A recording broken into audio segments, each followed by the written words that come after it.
Antes de iniciar, reciban un saludo de parte de mi esposa, todos. Ella no está aquí porque tenemos reunión de mujeres en la iglesia y ella está a punto de partir a la reunión, entonces, pero reciban un saludo de parte de ella. Vamos a continuar entonces con los requisitos. Yo le puse requisitos necesarios, indispensables del predicador. Y voy a comenzar con el que yo creo es el más importante primero, número 1, ¿no? El primero, el Espíritu Santo. En Isaías 61, verso 1, que es una palabra profética y luego la vemos cumplida en Lucas 4:18, dice aquí en Isaías 61, el Espíritu de Jehová, el Señor, está sobre mí, porque me ungió Jehová y me ha enviado a predicar buenas nuevas a los abatidos. Y bueno, y sigue hablando de más cosas. Pero me llama la atención porque esta es una palabra profética, la vemos cumplida en Lucas 4:18, que Jesús, leyendo las escrituras en su tierra, ahí en la sinagoga de Nazaret, él lee esta misma escritura y él dice, el Espíritu del Señor está sobre mí, porque me ungió el Señor y me ha enviado a predicar, anunciar, proclamar, predicar, ser mensajero de Cristo, nunca será tan efectivo como el estar cuando estemos llenos del Espíritu Santo. Todo parte de aquí.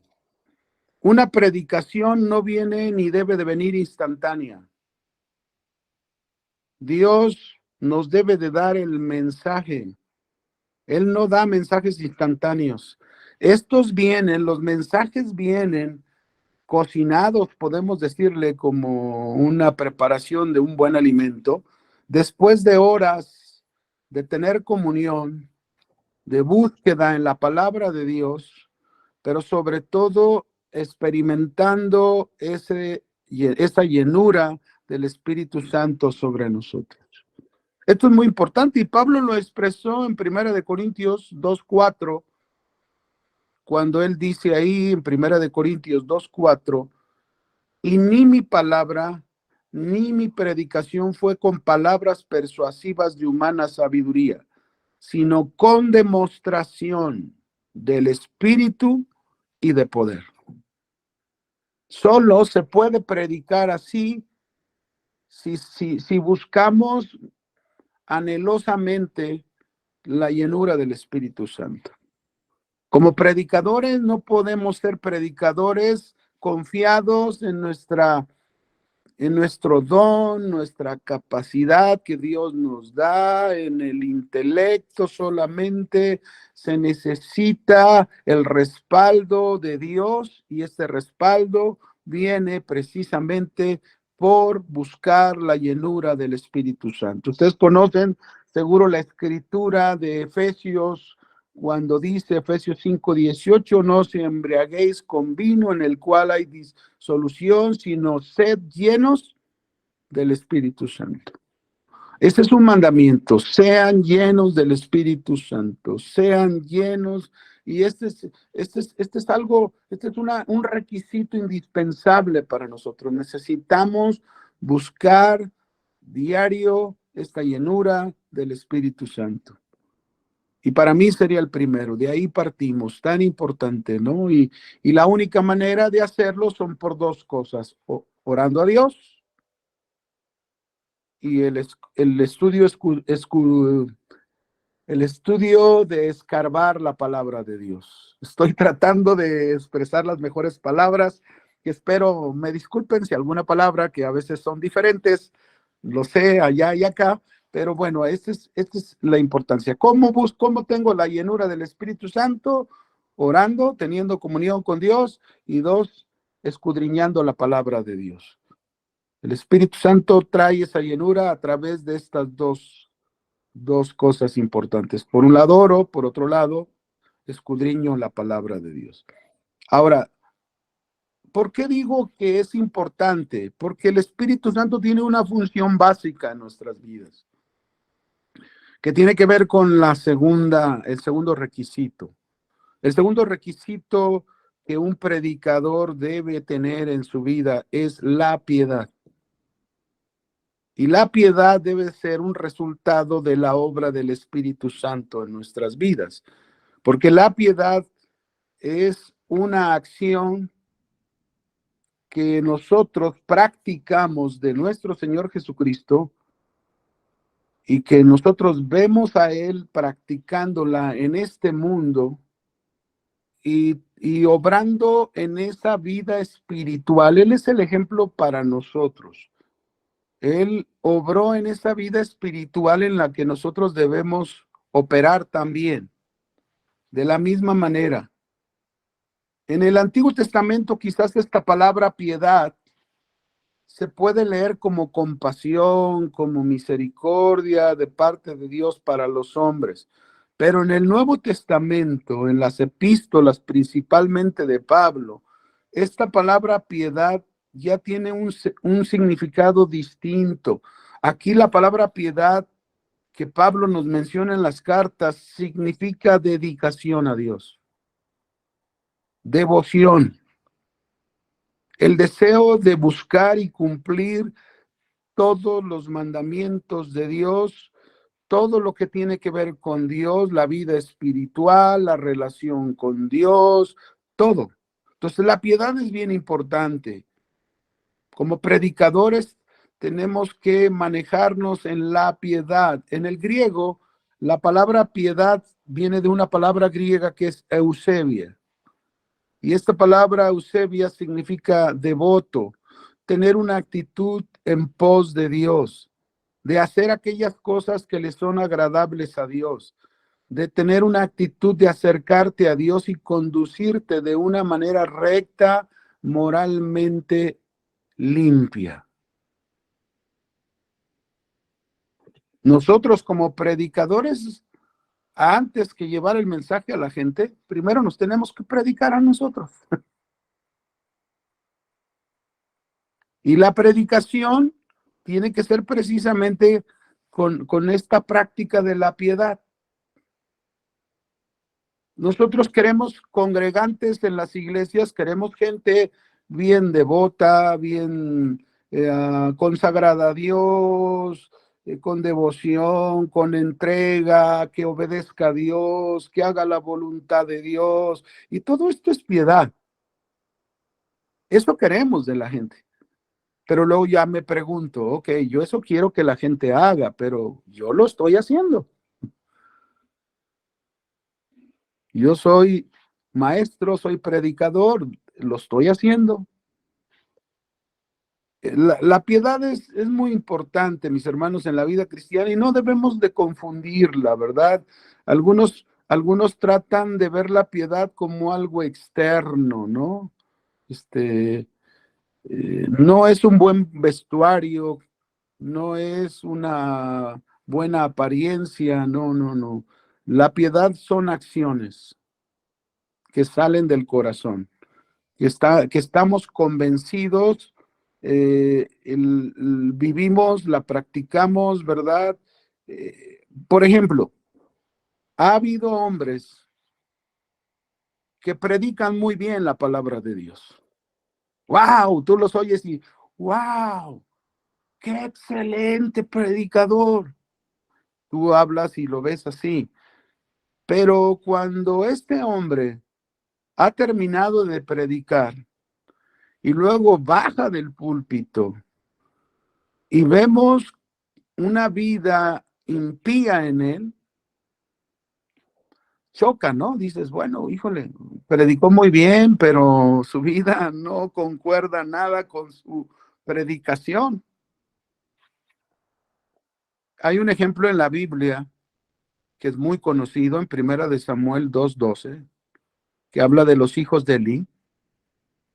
Eran hijos que ministraban en el templo. En ese tiempo era parte de las reglas que el sacerdocio lo ejercieran desde Aarón, sus hijos y los hijos de sus hijos. Hasta aquí se rompe eso, precisamente por la condición de Elí y sus hijos en el templo, que dice aquí en 1 Samuel 2:12, los hijos de Elí eran hombres impíos y no tenían conocimiento de Dios, pero ministraban en el templo, predicaban en el templo, enseñaban en el templo. Entonces, este es un requisito indispensable. Yo siempre he aprendido desde ya muchos años atrás y casado con hijos, he aprendido que la base de respaldo, por un lado ya hablamos el Espíritu Santo, la base de respaldo a mi predicación cada vez que yo, como lo estoy haciendo ahorita, o cuando me paro en el púlpito en la iglesia, o cuando me paro en las clases, o cuando estoy con una persona hablando, siempre la base va a ser cómo estoy llevando mi vida, en primer lugar, en mi casa, en mi hogar. Porque si yo no llevo una buena vida en mi casa, en mi hogar, ni mi esposa o su servidor, a la hora de pararnos a hablar, tanto ella como su servidor, pues, ¿qué respaldo tenemos si no hay piedad? ¿Qué respaldo pueden tener nuestras palabras y qué acción pueden tener nuestras palabras si se vive como estos hijos de Elí, ¿no? O sea, y la verdad es triste, pero uno piensa, ¿cuántos hombres no están arriba de los púlpitos y son hombres impíos, sin el conocimiento de Dios, predicando infinidad de cosas, ¿no? Por ahí incluso a veces es sorprendente que puedes ver un video de alguien que te lo recomendaron y luego oyes todas sus cartas de credencial y que soy doctor, que soy una maestría en hebreo, en griego y bueno, tantos títulos humanos y luego tú lo oyes predicar y dices, ¿dónde queda tanta titularidad, no? ¿Dónde quedan tantos títulos humanos que se pregonan, ¿no? Tú lees un libro y tristemente la mayoría de los libros tú lo abres y la mayoría de los libros aparece todo el crédito del autor del libro. Y yo digo, ay, cuando quisiera ver un libro donde el autor, todo el crédito se lo dé a Cristo. Entonces, como predicadores tenemos esta parte importante. Debemos tener una genuina piedad con la cual vamos a poder como hombres. Hay una palabra ahí creo que es Lucas 2 al final, no recuerdo si es el verso 58, cuando habla de la vida de Jesús y dice, Jesús crecía en sabiduría, en estatura y en gracia para con Dios y para con los hombres. Y aquí es donde nosotros precisamente esta vida de piedad nos da gracia para con los hombres, para con los oyentes. Otro texto más que está en 1 Timoteo 4:7, que habla de la piedad. Dice aquí, desecha las fábulas profanas y de viejas y ejercítate para la piedad. O sea, una vez más podemos darnos cuenta que las palabras que no son de Cristo, las palabras que no tienen a Cristo como centro, siempre van a ser palabras inventadas, ¿no? Fábulas, cosas profanas, etcétera, ¿no? Como si fueran chismes de mujeres, cosas así, que es lo que está diciendo. Y en lugar de darte a la tarea de esto, dice, ejercítate para la piedad. Porque el ejercicio corporal para poco aprovecha, es provechoso, pero la piedad para todo aprovecha, pues tiene promesa de esta vida presente y de la venidera. Entonces, ¿qué quiere Dios? Que ejercitemos nuestro cuerpo. Bueno, no nos prohíbe que no lo hagamos, necesitamos y más cuando los años nos llegan. Tenemos que hacer ejercicio para mantenernos lo más saludable que podemos. Es bueno el ejercicio corporal, pero no lo es todo, ¿no?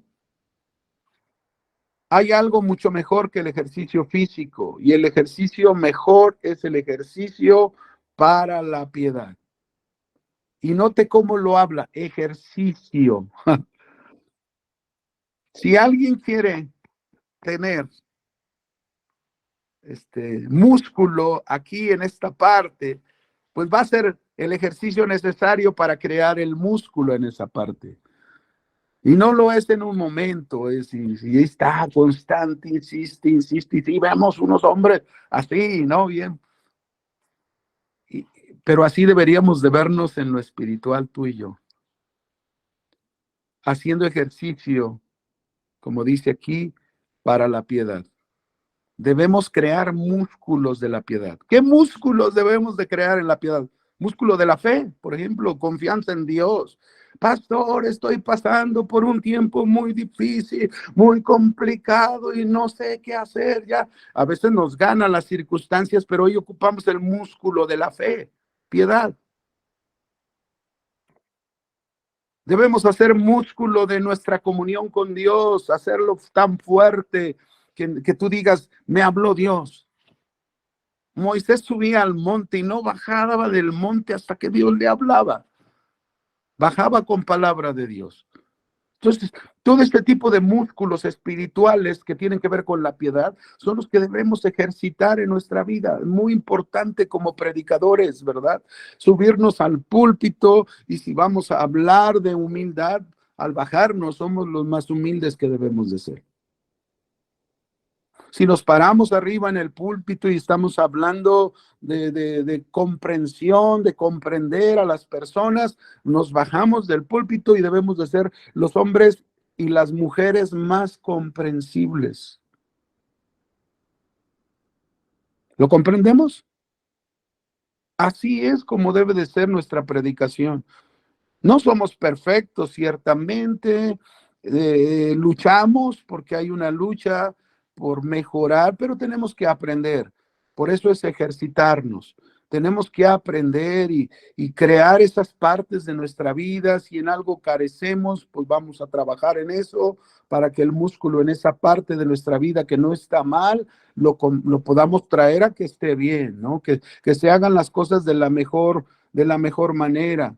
Entonces, tenemos que aprender que es bien importante la piedad en nuestra vida, y que la piedad tiene que ver precisamente con esa vida espiritual que tiene que ver con dedicación, entrega, búsqueda de Dios, el deseo de la palabra, el deseo de tener lo mejor de Dios en mi vida. Esto es lo que tenemos que hacer. Si lo hacemos por lógica, pues va a haber un crecimiento espiritual. El creyente, como creyentes, tenemos que aprender que no nos podemos quedar en un nivel. Hay que avanzar a otro nivel. No sé si recuerdan ustedes aquella visión que tuvo Jacob cuando se encontró con Dios por primera vez en la montaña de Harán, cuando huía de su hermano Esaú. Y él tuvo una visión. Y en la visión dice que él veía una escalera que tocaba el suelo, pero llegaba hasta el cielo. Y nosotros desde ahí, una vez más digo, ahí está Cristo. ¿Quién es el que une el cielo con la tierra? Cristo. Pero era una escalera, y la escalera tiene peldaños. Peldaños, peldaños. Tenemos que ir subiendo cada peldaño. ¿En cuál vas? ¿En qué peldaño vas en tu piedad? Entre más piedad tengas en tu vida, eso me habla que cada día te pareces más a Cristo. Y Cristo es esa escalera que tenemos que subir hasta llegar a esa altura, a ese varón perfecto, a la estatura de Cristo Jesús. Entonces, es importante la piedad. Muy importante la piedad. Y voy a tratar de irme un poco con más requisitos para no quedarme en esto. Llevamos Espíritu Santo, llevamos la piedad. Otro requisito es la constancia y la devoción en el estudio de las Escrituras. Constancia y devoción en el estudio de las Escrituras. Es necesario que todo predicador conozca muy bien la verdad, perdón, si la va a predicar. Hay que conocer muy bien la verdad si la vamos a predicar, si la vamos a exponer. El predicador debe ser alguien que es dado para eso, al estudio profundo de la escritura, a la lectura. Y no solo eso, en el estudio de la escritura, todo predicador debe de ser una persona que es alguien que está informado de toda actividad de arte, historia, noticias, documentales. Tenemos que estar preparados en todos estos aspectos y luego todos estos aspectos nos sirven para luego nosotros hablar de la verdad. Tenemos que tener toda la información y aquí cabe, como mencionaba hace un momento, el texto que mencionaba el pastor Daniel Alfano, ahí en segunda de Timoteo 2:15, cuando le habla Pablo a Timoteo en una metáfora de que le dice, procura con diligencia presentarte a Dios aprobado, como obrero que no tiene de qué avergonzarse, que usa bien la palabra de verdad. Entonces aquí tenemos esta metáfora, la metáfora de un obrero de la construcción. Nosotros acá les decimos albañiles, los que ayudan a construir, ¿verdad? Yo sé que está antes del albañil, pues está el arquitecto, el ingeniero, pero en este sentido está como hablando de este que está que levanta, ¿no? Levanta pone los cimientos, levanta sus bardas, y nos dice que debemos procurar presentarnos con diligencia a Dios aprobados. ¿Cómo lo vamos a hacer? Pues bueno, haciendo nuestra parte. Tenemos una parte importante y la parte importante como predicadores es prepararnos en el estudio y en el conocimiento de la palabra y de la información que está alrededor de nosotros. Cosas que son importantes. Y claro, no hay que darnos tanto a la tarea. Hay quienes se dan mucho a la tarea de meterse a estudiar cosas de psicología y todo este tipo de cosas, y descuidamos. Es bueno saber, por ejemplo, yo repito, en las consejerías de este problema de la ansiedad, sí he tenido que meterme a cosas y conocer cosas y comprender cosas de esta problemática para poder ayudar a la gente con la palabra de Dios. Pero no es mi centro sigue siendo la palabra de Dios, Cristo, su verdad. Pero sí necesito información, sí necesitamos, cuando Dios te pone este tipo de problemáticas, pues hay que tener información para saber de qué mejor manera puedes tú ayudar a la persona. Entonces, esto es cuando habla que lo hagamos, nos presentemos a Dios aprobados, y luego dice, como obrero que no tiene de qué avergonzarse, que usa bien la palabra de verdad. Aquí cuando la palabra usa en el texto griego, la traducción correcta es traza, en línea recta. Ahí es donde hace el simbolismo con el obrero, ¿verdad? Cuando va a construir su barda, trazan una línea y levantan su barda en base a esa línea de la casa, del edificio que están construyendo. Entonces, así es como el predicador, que no se avergüenza de nada porque cada predicación que va a dar ha trazado en línea recta la palabra de Dios, la ha interpretado de la mejor manera. Nunca debemos pensar que somos perfectos en la interpretación porque no es así, ¿verdad? Pero hacemos lo mejor para darle la mejor interpretación a la palabra de Dios. Y así es como debemos trazar su verdad. Así es como debemos enseñar la mejor forma en que la has trazado, ¿verdad? Que la has estudiado, la has meditado bien. Un hombre en el pasado dijo, el predicador debe saber de todo. No hay conocimiento que no pueda utilizar. Debe procurar y tener más y mejores conocimientos que la gran mayoría de los oyentes. A mí me da mucho gusto porque, digo, nosotros acá en Guadalajara, pues tenemos un pastor que no se deja alcanzar. Tratamos de alcanzarlo y esto es bueno, porque tienes un hombre que estudia, que se mete a la palabra, que se informa, que va acá, va allá, y eso a ti te enseña mucho. Entonces, si nosotros somos predicadores que tenemos constancia, devoción en el estudio de las escrituras, pues se va a notar en el púlpito, se va a notar en la enseñanza, que te has preparado, que has estudiado lo mejor posible las escrituras. En Josué 1, 7 y 8, dice esto, ¿no? A Josué Dios le dice estas palabras. Solamente esfuérzate, Josué, y sé muy valiente para cuidar de hacer conforme a toda la ley que mi siervo Moisés te mandó. No te apartes de ella ni a diestra ni a siniestra, para que seas prosperado en todas las cosas que emprendas. En este primer versículo, antes de ir al 8, Dios le está diciendo a Josué que se esfuerce y sea valiente, y tiene que ver con el obedecer la palabra, la ley de Dios en este caso, obedécela. El centro está en eso, obedécela. No te apartes de ella ni a la derecha ni a la izquierda, obedece. Concéntrate en la palabra de Dios y eso haz.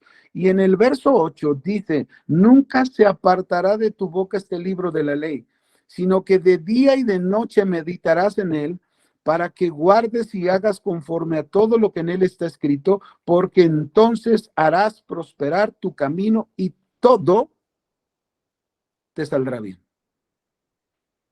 Aquí en el verso 8 está centrado el punto en el estudio, en la meditación, en la reflexión, en el escrutinio de la ley, de la palabra de Dios. Entonces, tenemos que hacer un espacio, tenemos que aprender a hacer nuestro devocional, no sé cuál sea el mejor tiempo para ti, pero tienes que aprender a tener un buen tiempo para estudiar la palabra de Dios, para escudriñar la palabra, para meditar la palabra y luego llevarla al terreno de la práctica. Pero es importante estudiarla. El predicador debe preguntarse primero. Tenemos que preguntarnos cosas como estas. He hecho todo humanamente posible para hacer del mensaje una obra que refleje perfección. He rociado mi mensaje con oración. Me he dado a la tarea de investigar el significado espiritual correcto del texto bíblico para que refleje el poder de Dios. Eso es mi tarea. El pecado más grave que un pastor y un predicador puede cometer es precisamente la falta de trabajo, la falta de preparación en sus mensajes, y esto es muy común en muchos. Yo sé que a veces, miren, yo sé que a veces se dificulta más porque yo no sé allá en el caso de ustedes, ¿verdad? Muchos de ustedes quizás no están, vamos a decirlo, de tiempo completo en la obra, trabajan, atienden la obra y uno dice, híjole, pues es que me absorbe el trabajo. Yo quiero decirles que aún así es posible, ¿verdad? Yo hoy ya tengo desde el 98 a la fecha que el Señor nos llamó tiempo completo y estamos con más razón, ¿verdad? No habrá una justificación para meterse a la palabra de Dios. Pero hubo tiempos, por ejemplo, un tiempo en que me mandaron a pastorear una iglesia a un pueblo de aquí de la ciudad, está como a 40 minutos. Yo recuerdo, yo tenía un buen trabajo, yo era un ejecutivo en una buena empresa y trabajaba de las 9 de la mañana hasta las 6 de la tarde, 7 de la tarde, tenía familia, tenía hijos pequeños, y tenía esta labor en esta iglesia. Entonces, Se puede, sí, yo me daba mi espacio si fuera en la madrugada, si fuera muy temprano por la mañana, pero no descuidaba ese. A mí siempre me ha gustado, aparte, siempre me ha encantado estudiar, meterme a la palabra de Dios. eh, Me fascina a mí. Yo a veces me meto y como que me pierdo en la palabra de Dios, ¿no? Pero cuando hay tiempos así, tenemos que buscar los espacios. A lo mejor no es lo mismo los tiempos que puedes pasar por el trabajo, pero se puede. Y Dios respalda y Dios da de su gracia, Dios da de su Espíritu Santo para que nosotros que conoce nuestra situación nos respalde para poder hacer bien nuestra función como pastores. Solamente este es un comentario para que si alguno de ustedes, verdad, se encuentra en esta situación o la gran mayoría está en esta, pues bueno, no importa, en su tiempo Dios es el que provee, es el que llama, es el que dice, es el momento y adelante, ¿no? Ya habrá en algún momento que les pueda compartir cómo fue el llamado para estar de tiempo completo, que tampoco no era tan sencillo, pero en fin, tenemos que ser estudiosos de la palabra de Dios, constantes. ¿Y por qué lo debemos de hacer? Porque, uno, para tratar de presentar siempre o estar preparados para dar respuestas correctas. Dice en Primera de Pedro 3:15, el apóstol Pedro dice aquí, sino santificad a Dios el Señor en vuestros corazones y estad siempre preparados para presentar defensa con mansedumbre y reverencia ante todo el que os demande razón de la esperanza que haya en vosotros. Entonces, tenemos que estar bien preparados para tratar de dar respuestas correctas a las personas cuando éstas nos preguntan, ¿no? Entonces es bien importante esto, muy importante. Una segunda cosa, ¿por qué debemos estar estudiosos y constantes en la palabra? También es importante porque es la manera en que vamos a poder enfrentar valientemente las falsas enseñanzas que se han levantado. ¿Cómo? Ahora, acá en México es bien común que tú vas al centro de la ciudad y luego encuentras a una persona vendiendo cositas en el centro de la ciudad y luego lo que venden y se usa una frase que dice, que no le digan, que no le cuenten. Entonces, esta expresión quiere decir, pues que, ¿cómo que no le digan, que no le cuenten? Si sé y conozco muy bien la palabra de Dios, puede venir alguien a mí y decirme una enseñanza errónea, incorrecta, o a lo mejor alguien me puede enviar un video y yo verlo el video y puedo discernir correctamente si aquello está en los parámetros de la palabra de Dios o está fuera de la palabra de Dios. Entonces, el estudio constante de la palabra de Dios también nos ayuda para enfrentar valientemente las falsas enseñanzas que se levantan, que se han levantado, ¿verdad? Pablo le dijo a Timoteo en primera de Timoteo, capítulo 1, verso 3 y 4, él le dijo, como te rogué que te quedases en Éfeso cuando fui a Macedonia, para que mandases a algunos que no enseñen diferente doctrina. Qué importante es esto, ¿no? Diferente doctrina, ¿a cuál? A la de Cristo. Acuérdense que si mi centro es Cristo, pues no, y Él es la verdad, pues no debe ser ninguna doctrina como diferente a la que Él nos está enseñando. Y aquí en este caso, Pablo luego le habla sobre los que enseñaban fábulas, genealogías y que traían disputas, acarreaban problemas, ¿verdad? Entonces, nosotros tenemos que ser predicadores valientes y enfrentar las falsas enseñanzas predicando la verdad. Pudiéramos oír algún congregante un día y lo oímos y que comenta cosas y dice cosas y bueno, nos paramos en el púlpito ahora sí que sin apedrearlos, porque hay que tener cuidado con eso, porque si no luego la gente dice, lo está diciendo por mí, ¿no? No, no, tú hablas la palabra tal cual, pero ves la necesidad de la iglesia y te das a la tarea de enseñar la verdad para que la gente conozca la verdad. Y para hacer eso, pues sí necesitamos estar bien preparados. ¿Me explico? Bien preparados con la palabra de Dios. Ahora, tenemos que entender, mis hermanos, que la escritura por sí misma, cuando nosotros enseñamos las cosas que aprendemos bien de la escritura por sí misma tiene autoridad. Hay dos tipos de autoridad. La autoridad del hombre para manipular a la gente y la autoridad de la palabra de Dios para cambiar la vida de la gente.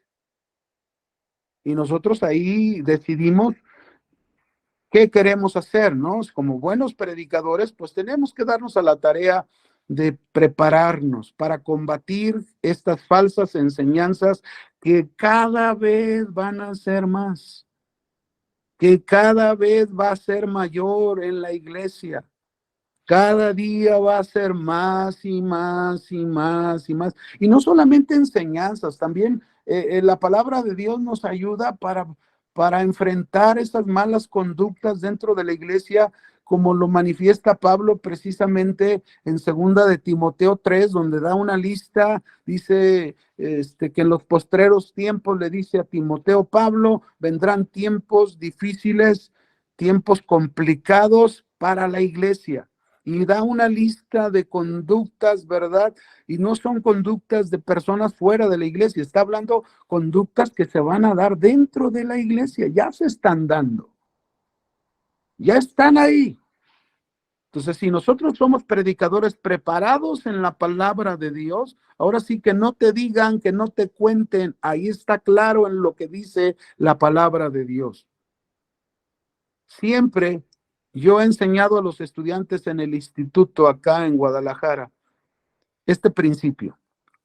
Una sana doctrina produce conductas sanas, correctas. Una doctrina errónea o falsa produce conductas erróneas, malas. Así de simple. Una conducta sana, cuando tú ves un hombre alzado, orgulloso, soberbio, imponente ahí en la congregación, aquí yo soy el pastor y yo soy la autoridad y todos se someten a... Mire, yo fui enviado a 3 pastorados y aprendí, fui enseñado en las 3 iglesias donde fui enviado a pastorear, jamás yo tuve que decirles que era el pastor. Porque la autoridad se gana enseñando la palabra y viviendo la palabra. Así de simple. Enseñas la palabra, vives la palabra y eso te da autoridad. Y no necesitas, porque estas no son conductas que produce la sana doctrina. Si en alguno de nosotros alguna área, pues tenemos que luchar, porque no, así no es. La palabra no produce esto, ¿no? Otra cosa más, ¿por qué debemos ser estudiosos constantes de la palabra de Dios? También es importante porque somos de carne y hueso. ¿Estamos de acuerdo? Que somos de carne y hueso. Si somos de carne y hueso, pues entonces este estudio constante de la palabra de Dios nos va a ayudar a cuidarnos para no caer en las tentaciones. Como predicadores hay infinidad de tentaciones que se van a presentar en nuestras vidas. Partiendo de tu casa, la tentación de estar mal con tu esposa o con tu esposo. Si desde ahí no está bien tu relación a la hora de pararte en el púlpito, no, pues tu conciencia no te va a dejar en paz, porque no hay una conciencia limpia, no hay una conciencia que esté libre, ¿no?, de acusación, porque algo no está bien. Entonces, La palabra, el estudio constante me debe de ayudar para discernir y entender. Yo no puedo estar en esta posición con mi pareja, con mis hijos. Tengo que resolverlo para llegar y pararme en el púlpito y estar en la posición correcta. Hay que, una palabra que usa Pablo cuando habla de los requisitos del obispo, y uno de ellos que dice, el obispo debe de ser irreprensible. Y entonces a veces nos preguntamos, ¿acaso ser irreprensible es ser perfecto? No, porque no podemos ser perfectos, ¿estamos de acuerdo? No podemos, vamos a ser perfectos al 100% cuando Cristo venga y nos glorifique, nos transforme completamente como Él, ¿no? Pero mientras estemos en este cuerpo de carne y hueso, pues todavía somos débiles, todavía fallamos. Pero la palabra irreprensible es muy interesante porque yo a veces pongo el ejemplo, imagínense, ¿verdad? ¿Ustedes creen que a veces me peleo con mi esposa, sí o no? Y luego, porque a veces lo ven a uno como pastor y piensan que pues, todos somos iguales o no. Digo, tenemos una responsabilidad diferente que Dios nos ha dado, pues somos iguales en el sentido de la problemática humana. Entonces yo les digo, yo quiero poner este ejemplo, porque a veces hablo de ustedes y para que no se ofendan, ahora voy a hablar de mí. Entonces hablo como un ejemplo de ser irreprensible. Imagínense que es día de servicio, yo voy a predicar en la mañana, y me levanto temprano, ya ve, pues las esposas tardan más en arreglarse, así, ponerse bien guapas, el maquillaje, y uno ve el tiempo, mi amor, apúrate porque si no vamos a llegar tarde a la reunión, y entonces, ahí está, y entonces me eché ya un pleito ahí por la tardanza, venimos molestos, venimos enojados en el camino, le digo a los estudiantes, y entonces, antes de llegar a la iglesia, yo prendo mi discernidor y digo, no, esto no está bien. Y si yo hice algo incorrecto, le pido disculpas a mi esposa y le digo, mi amor, necesitas imponer más manos sobre mí para más paciencia en mi vida, ¿no? Perdóname. Cuando llego a la iglesia y yo ya hice lo que tenía que hacer, no estoy dándole lugar a nadie para que me acuse, ni siquiera al acusador. Ustedes conocen al acusador, ¿verdad?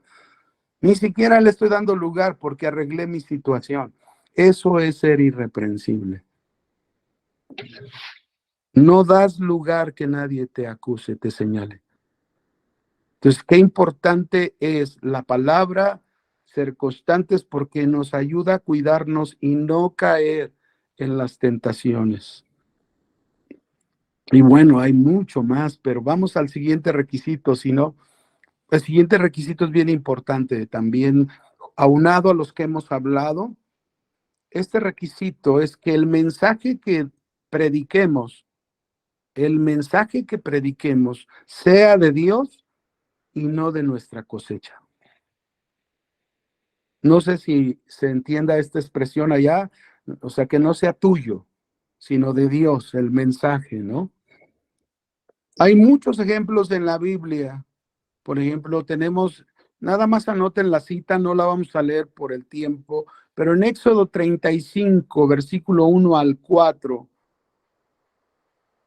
vemos que Moisés convoca a toda la congregación del pueblo de Israel y les dice, estas son las cosas que Dios ha mandado que sean hechas. Y les dice, y nosotros al ver ahí el pasaje, dijimos de Éxodo 35, del 1 al 4, podemos ver a un Moisés que lo único que le dice al pueblo es lo que Dios le dijo. Moisés no le está hablando de él, Moisés está hablando lo que Dios le dijo, no lo que se le ocurrió, no lo que él piensa, sino lo que Dios dijo. Nuestros mensajes tienen que ser eso, Dios dijo. Claro, es adaptado a la necesidad, a la circunstancia, al tema que estamos hablando, pero es Dios hablando por su palabra. Otro ejemplo lo tenemos en Josué 3, capítulo 3, versos 7 al 10, igual no lo vamos a leer. Dios le dio una orden a Josué y desde ese día le dice, te voy a engrandecer delante de los ojos de todo el pueblo de Israel. Ustedes recuerdan que Dios le dice, él va a ocupar el lugar de Moisés para introducir al pueblo a la tierra prometida y van a cruzar el río Jordán y Dios le da órdenes de lo que le diga al pueblo. Diles esto al pueblo. ¿Qué hace Josué? Josué habló al pueblo lo que Dios le dijo y no lo que a él se le ocurrió. Nuestra predicación tiene que ser lo que Dios ha dicho, no lo que yo creo, yo siento, así no es. Siempre en todos, nadie puede predicar, fíjense bien, nadie de nosotros podemos predicar un mensaje con poder sobrenatural si no predicamos la palabra de Dios. ¿Cuántos saben que la palabra de Dios es poder sobrenatural? Tú hablas la palabra de Dios. Y la palabra de Dios dice que no regresa a Dios vacía. Cumple el propósito de Dios. Por eso tenemos que cuidar esta parte. Hablar lo que Dios ha dicho y no lo que yo pienso. Ningún mensaje va a contar con el sello de autoridad de Dios, sino solo el mensaje de la palabra de Dios. Es el que cuenta con el sello del mensaje. Ahora, también pudiéramos analizar que hay otros pasajes donde nosotros encontramos lo contrario de hablar lo que no se debe de hablar. Por ejemplo, en Jeremías 23:16 es un ejemplo. 23:16 dice, así ha dicho Jehová de los ejércitos, no escuchéis las palabras de los profetas que os profetizan, os alimentan con vanas esperanzas, hablan visión de su propio corazón y no de la boca de Jehová. Y luego nos vamos en el mismo capítulo, en el verso 21, y luego afirma Dios y dice, yo no envié a aquellos profetas, pero ellos corrían, yo no les hablé, mas ellos profetizaban. Entonces, muchos predican de su propio corazón. Muchos van y hablan lo que Dios no ha hablado. Dice en el verso 25 de este mismo capítulo de Jeremías 23, yo he oído lo que aquellos profetas dijeron, profetizando mentira en mi nombre, diciendo, soñé, soñé. No es lo que debemos hablar. Tenemos que entender este requisito importante. Predica la palabra de Dios y no prediques lo que es de tu propio corazón. Si lo que hay en tu propio corazón lo plasmas en la palabra de Dios, pero eso que hay en tu corazón tiene que ver con lo que es la palabra de Dios, lo que Dios ha hecho en tu vida, pues es diferente. Es Dios obrando en ti, estás hablando de tu experiencia en lo que Dios ha hecho en tu vida. Vamos a otro requisito más, permítanme. Otro requisito más que es muy importante es el tener cuidado de nosotros mismos y a la vez de la enseñanza. Cuidado de nosotros mismos y de la enseñanza. 1 Timoteo 4:16, ten cuidado de ti mismo y de la doctrina, persiste en ello, pues haciendo esto te salvarás a ti mismo y a los que te oyeren. Entonces, este principio, este punto de este requisito nos habla del trabajo que todo predicador debemos de tener en cuanto a nuestra condición espiritual.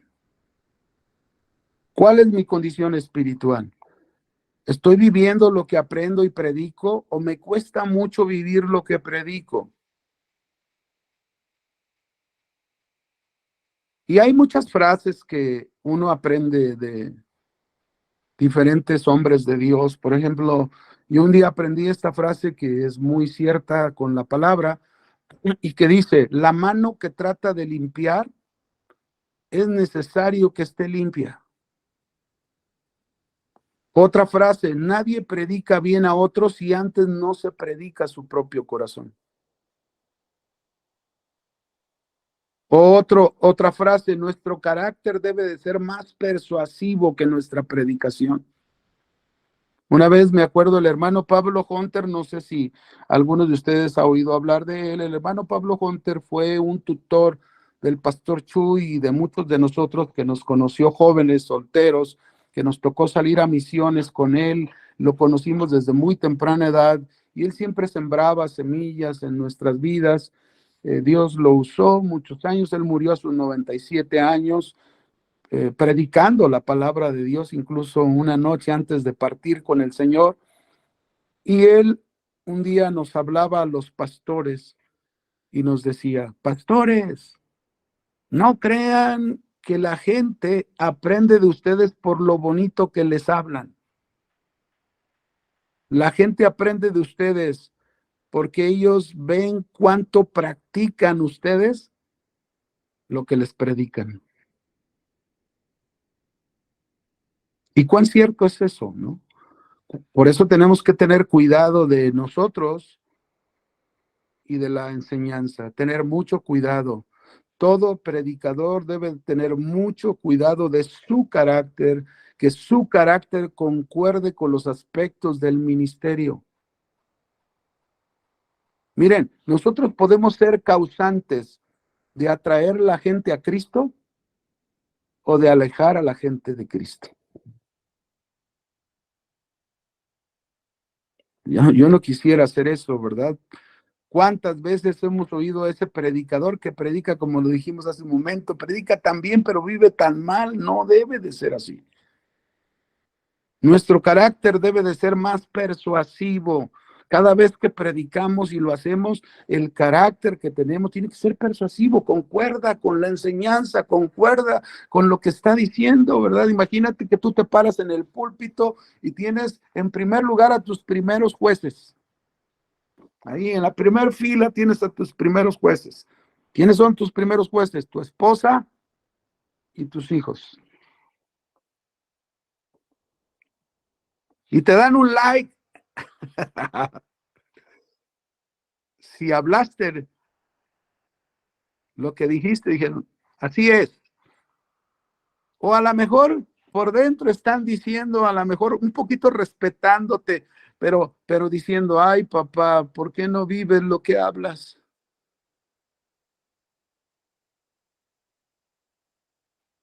Suena duro, ¿no? Pero es una realidad. Todos tenemos que cuidar esta parte en nuestra vida. Entonces, la vida del predicador debe de ser un imán que atraiga a los hombres a Cristo y no ser lo contrario, algo triste que los mantenga separados de él. Qué importante es esto, mis hermanos. El predicador, por último, debe de ser un hombre de oración, humilde. Todo predicador, sin excluirnos ningunos, debemos distinguirnos de los demás hermanos en Cristo de la oración. Un predicador debe de orar más que el asistente a la congregación. ¿Cómo demandas oración al pueblo cuando tú no lo haces? ¿Cómo demandas que busquen a Dios si tú no lo haces con esa intensidad, con ese deseo de estar en la intimidad de Dios?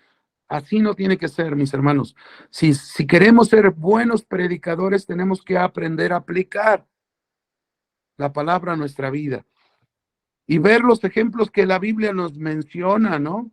La oración es el medio por el que podemos recibir la revelación de Dios. Imagínate qué revelación recibes si pasas tiempo con Dios. Pablo oraba por los efesios, ¿no?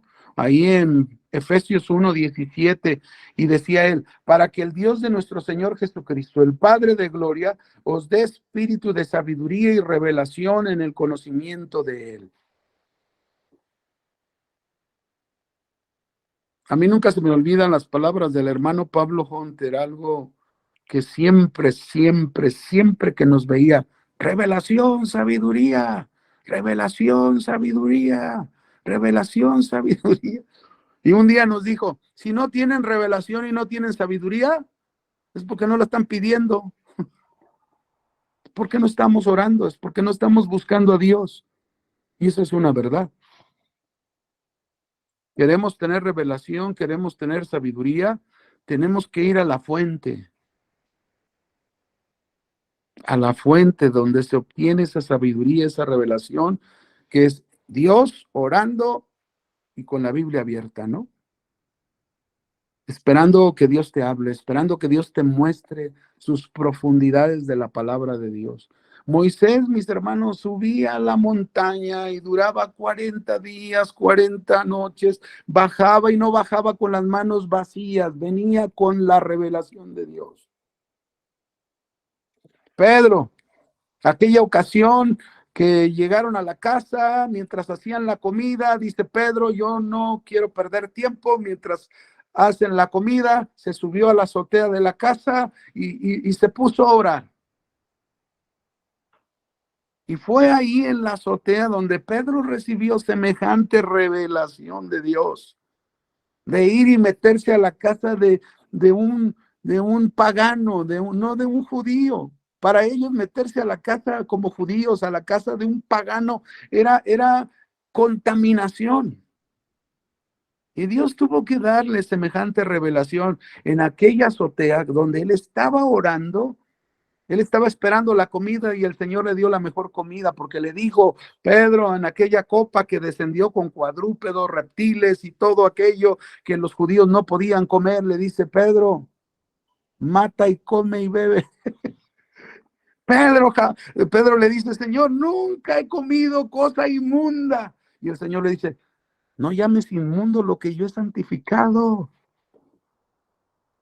Qué revelación. Y luego va de ahí, lo llevan, vienen y lo buscan de parte de Cornelio, aquel romano, ¿verdad? Centurión romano, lo buscan, lo llevan a su casa. Está predicándole la palabra de Dios y cae el Espíritu Santo sobre ellos. Ni siquiera las manos tuvo que imponer Pedro. Solo expuso la palabra de Dios y Dios se manifestó. Dios le habló a Pedro y le dijo, Pedro, qué revelación. Pedro, el evangelio no solo es para los judíos, el evangelio es para los gentiles. Hasta ese momento, nosotros vemos una iglesia 100% judía en el libro de los Hechos. Pero Dios preparando el corazón de un líder, de esos apóstoles, Pedro era un líder por lo que iba a venir. Entonces, qué importante es la oración, qué importante es y buscar la revelación de Dios. La revelación de Dios, mis hermanos, no la encontramos solamente cuando abrimos la Biblia, sino cuando oramos a Dios, cuando le pedimos revelación, le pedimos sabiduría. Cada vez que oramos, Señor, muéstrame, dime, aquí está mi mensaje, aquí está mi bosquejo, dime si es lo que quieres que hable, dime si es lo que quieres que comparta. Y Él nos va a hablar y nos va a confirmar si es así. En Mateo 6:6 Jesús dijo, mas tú cuando ores, entra en tu aposento y cerrada la puerta, ora a tu Padre que está en secreto y tu Padre que ve en lo secreto te va a recompensar en público. Nunca se me olvida cuando leo esto, la historia de Daniel, cuando dieron el edicto de que solamente se orara y se le pidiera, en este caso al que era el rey en este caso Darío, Medo Persia, ¿verdad? Estaba Darío y él fue el que hicieron este edicto porque había envidiosos que no querían a Daniel por nada, se querían deshacer de Daniel y Daniel pues era su costumbre, no es porque se hizo el edicto y Daniel como contradiciendo el edicto, no era su hábito de orar 3 veces al día. Y lo vieron que estaba en contra del edicto, le dijeron al rey, y el rey lo manda a traer, lo meten al foso de los leones, y vemos el resultado. Aquí está, aquí lo dice. Entra en tu aposenta, cerrada la puerta, ora a tu padre que está en secreto, y tu padre que ve en lo secreto te va a recompensar en público. Cada vez que tú y yo entremos a esa cámara de oración, busquemos la revelación de Dios, Dios nos va a recompensar en público. Dios lo recompensó a Daniel en el público, porque una vez que al día siguiente el rey lo buscó, porque lo estimaba mucho el rey Darío, al buscarlo y darse cuenta que los leones, Dios tapó la boca de los leones, lo sacó de ahí. Y entonces él mandó un edicto que decía el rey: al único Dios al que en este reino se va a adorar es al Dios de Daniel. Entonces imagínense, la recompensa en público es esta recompensa donde Dios será exaltado, glorificado, Cristo será reconocido por quienes escuchen el mensaje de la palabra de Dios. Así que, mis hermanos, hay mucho que hablar, hay mucho que decir, pero yo quisiera dejar esto aquí. Yo quisiera que esto sea una reflexión para sus vidas, y bueno, esperar para en este momento en adelante, si hay preguntas, si hay inquietudes, pues aquí estamos para servirles en lo que podamos responder. Si no, me dan tiempo para responderles. Dios les bendiga, ¿eh? Me da un gusto estar con ustedes. Me gustaría orar antes de concluir esta enseñanza, si me permiten cerrar sus ojos, por favor. Y oran conmigo. Señor Todopoderoso, sabemos que tú estás en medio de nosotros en toda esta conferencia. Hemos expuesto tu palabra, hemos expuesto lo que tú has querido que se hable. Ahora tú culmina la obra en cada uno de nosotros. Llévanos a mejores pastos, donde nosotros podamos estar bien alimentados de tu palabra y podamos ser bendición para tanta gente que nos escucha, tanta gente que oye los mensajes que recibimos de ti. Eres tú el que es la semilla, eres tú el que da el fruto. Nosotros solo somos mensajeros. Reconocemos nuestra posición, pero queremos ser mensajeros bien preparados, bien adiestrados por ti, que cumplen los requisitos que tú nos pides. Enséñanos a no hablar otra cosa más que tu verdad. Enséñanos a hablar de Cristo, ese Cristo crucificado para perdón de nuestros pecados, pero ese Cristo resucitado que nos trajo una nueva vida. Así que, Señor, muchas gracias por este tiempo. Bendice cada una de las iglesias, cada uno de los pastores, cada uno de los jóvenes que se están preparando, que tú tienes un plan, tú tienes un propósito para sus vidas. Haz la obra, cúmplela. Te lo pedimos en el nombre glorioso de nuestro Señor Jesucristo. Amén y amén. Si tú no vas, yo no quiero ir a ningún lugar. Te has vuelto indispensable en mi andar. Si tú no vas, no hay propósito que valga la pena. Si tú no vas, mis grandezas como polvo quedarán. Me haces falta cada instante al respirar. Si tú no vas, no hay sentido de la vida si no estás.